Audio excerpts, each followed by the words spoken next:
بسم الله الرحمن الرحیم. حمد و مصلیه. محترمینو، یو محترم رور دا پښتنه کړې ده چې دغه په قبرو باندې چې دغه تختې لګولي یا ډبرې ایښي پر دې باندې د قرآن آیاتونه لیکلي، سورتونه، سورت اخلاص او دارنګه کلمې په لیکلي، دا د شریعت په رڼا کې څنګه دي؟ حضرت مفتی محمد ګلستان صاحب الحنفي حفظه الله هغه په خپله فتاوا اعجب الفتاوا فی فروع الحنفیه جلد نمبر اول صفحه نمبر 342 هغه دا لیکلي دي چې پر ډبره باندې د قرآن آیات لیکل هغه دا قبرو باندې دا سخته د قرآن بې حرمتي ده، او د دې وبال به پر هغه چا باندې چې چا دغه ډبره لګولي او دغه پر لیکلي.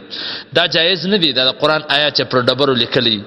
په حواله د عزیز الفتاوا صفحه نمبر 4 فتاوا د علوم دیوبند جلد نمبر 5 صفحه نمبر 395 احسن الفتاوا جلد نمبر 4 صفحه نمبر 1 ونیوي نو او دغه رنګ جلد نمبر 4 صفحه نمبر 221.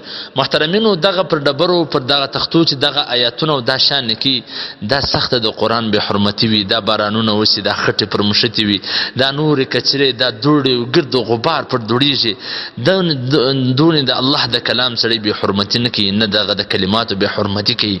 محترمینو، ثواب په دغه شی ولکل دل نور چې استال ته پر تختې باندې لیکلي وي، دا نور ستاده پر عذاب د چې لیکلي وي.